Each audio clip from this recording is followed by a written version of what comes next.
अब मैं आपको जरा पाकिस्तान की बात बता देता हूं। पाकिस्तान, मैंने कल आपको खबर दी थी, उसका मुझे कंफर्मेशन मिल गई आज, तो इसलिए मैं आपको वो बयान सुनवाता हूं।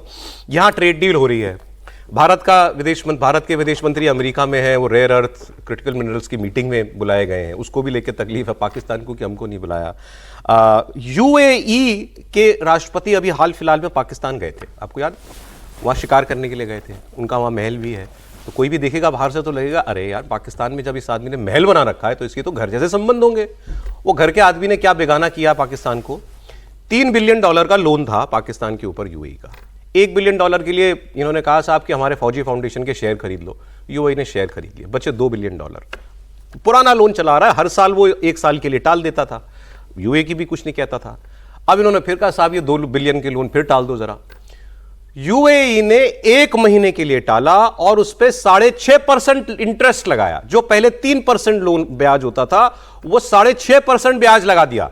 $12 मिलियन ब्याज के देगा और 1 महीने की मोहलत दी केवल। यह साफ बता रहा है कि यूएई और पाकिस्तान के रिश्ते अब खट्टे हो चुके हैं। और उसकी तो सबसे बड़ी खबर तभी आई थी जब वो 4 घंटे के दौरे पे भारत आए थे यूएई के राष्ट्रपति, और यहां आकर के डिफेंस एग्रीमेंट करके गए थे। तो आप सुनिए जरा, पाकिस्तानी परेशान है कि तुमने दोस्त को दुश्मन बना लिया। क्या किया तुमने आखिर यूएई के साथ कि वो आज मतलब बेसिकली साहूकार जैसा व्यवहार यूएई करने लगा है अब पाकिस्तान के साथ? इसमें एक स्ट्रेटेजिक एलिमेंट भी है। अरब अमारात ने पाकिस्तान को दिए $2 अरब के कर्जे की वापसी के लिए पाकिस्तान को 1 महीने का वक्त दे दिया।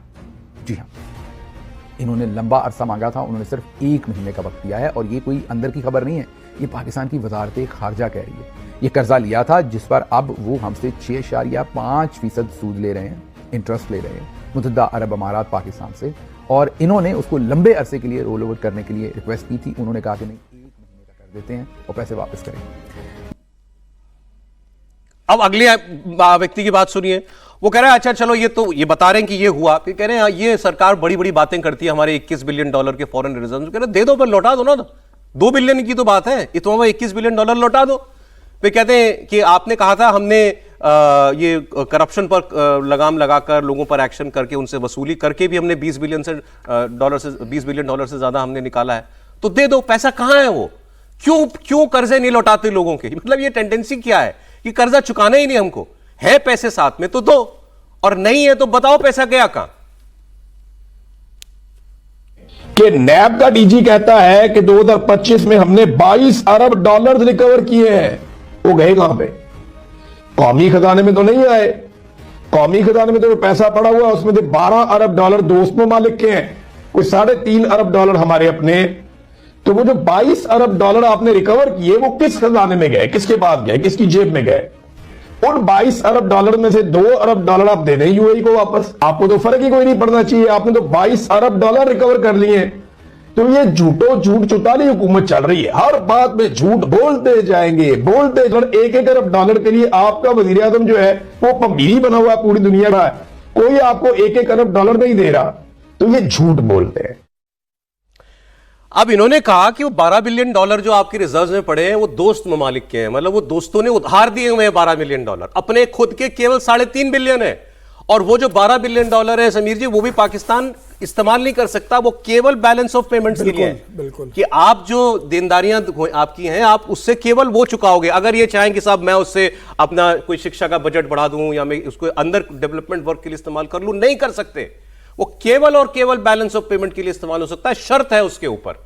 तो इस वक्त पूरा पाकिस्तान $3.5 बिलियन की औकात रखता है, 25 करोड़ का देश, और $3.5 बिलियन है मात्र इस देश के पास इस वक्त।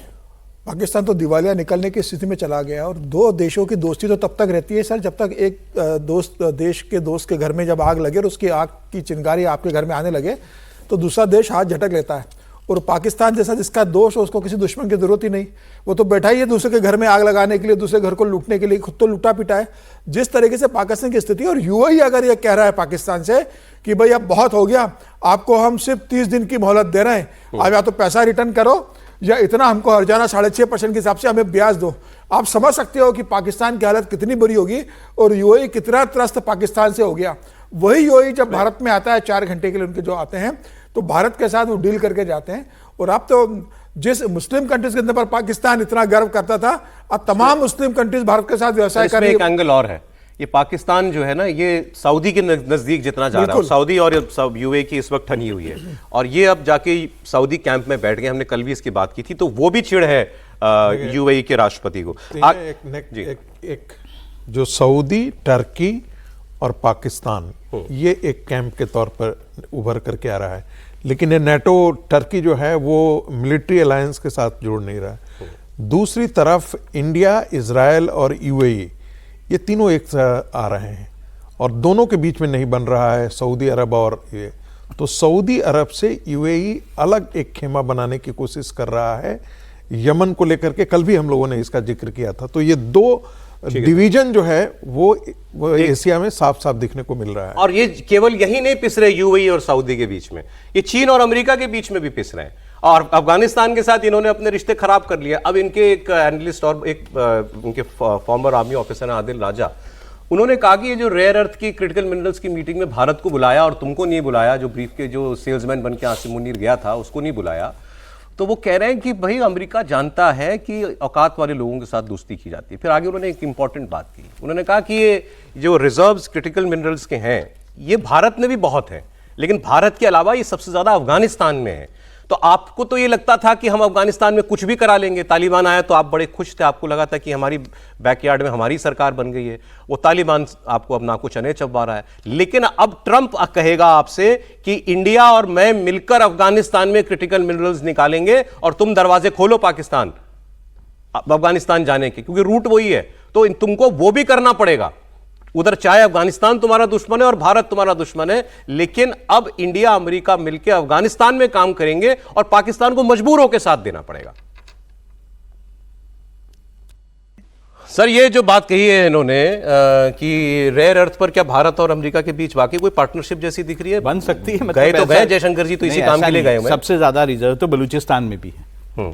तो बलूचिस्तान में क्या बता दिया कि भाई तुम्हारी हिम्मत है तो क्या करोगे? जो हालत हुई है वहां पे, जिस तरह से अटैक हो रहा है, जिस तरह सैटरडे को 12 जगहों पे अटैक हुआ, वहां पे घुस नहीं सकते हैं, वहां के ज्यादातर जिलों पे बीएलए का अधिकार हो गया हुआ है। जो हालत वहां पर है, आप करेंगे तो करेंगे क्या? दूसरा, ये अमेरिका अच्छे से जानता है कि वो अफगानिस्तान में बिना भारत की मदद के कुछ नहीं कर पाएगा।